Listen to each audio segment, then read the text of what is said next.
Rainollon here. Today is another build showcase, and it's Sevagoth Prime. So let us immediately start.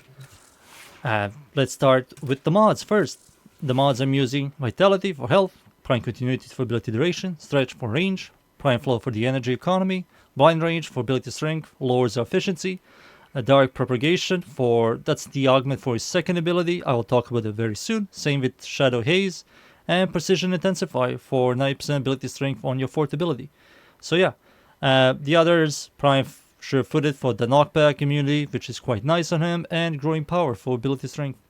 These are the mods I'm using. For the Arcanes, Arcane Energize for the energy economy, and Molt Augmented. When you kill stuff, you get ability strength. Stacks up all the way up to 250, which is 60 ability strength, permanent. You lose this when you die, so try not to die.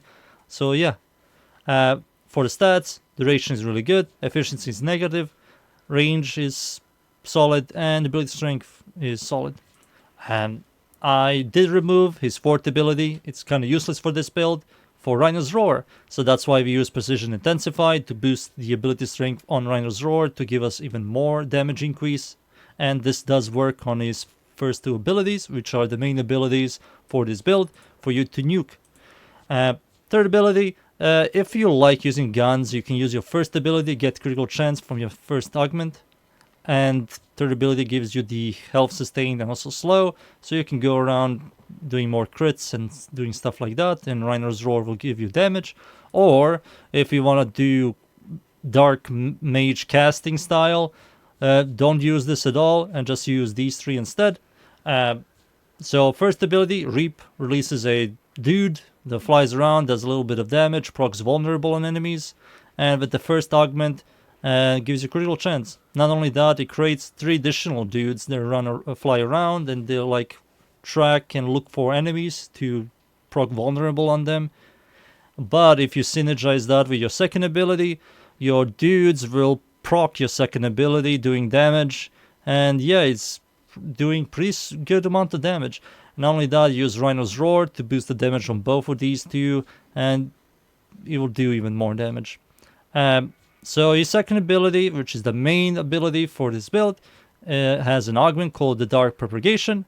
What it does is enemies killed by affected by your second ability. This effect will spread in a 50-meter radius. Shadow, Death, Harvest also inflict Shove, which is second ability. So what this means is when you use a second ability and your first ability kills enemies that are affected by your second ability, they will also explode, doing the second ability's damage in a 21-meter radius. So you can create a huge chain reaction on low-level content. For high-level content, you can still do some of those chain reactions, but you need to put slightly more effort. In general, this isn't just your press 2, press 1.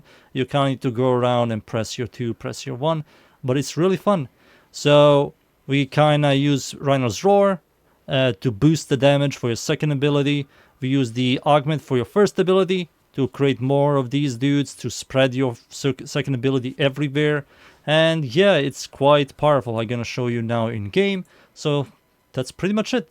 Those are the abilities, the stats, the mods, and the arcanes. I love using this setup on ESO, Elite Century Onslaught.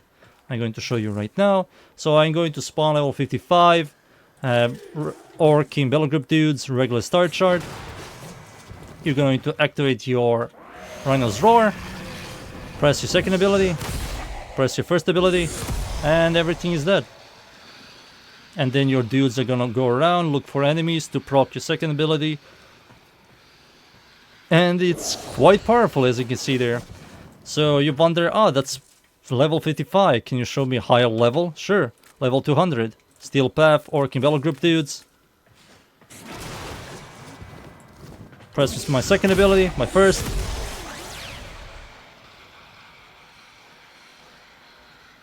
Yep. As you can see, some really tanky enemies will survive. But still, it does extremely really good damage. Molt Augmented, when you kill stuff, you get more ability strength. Rhino's Roar then give you even more increased damage. Second ability, first ability, and then you just spam your first ability, sometimes press your second ability, and it's just really, really fun. It's kind of funny how a crowd control melee Warframe became a caster, but he's really fun to play. It's really powerful, it's really fun.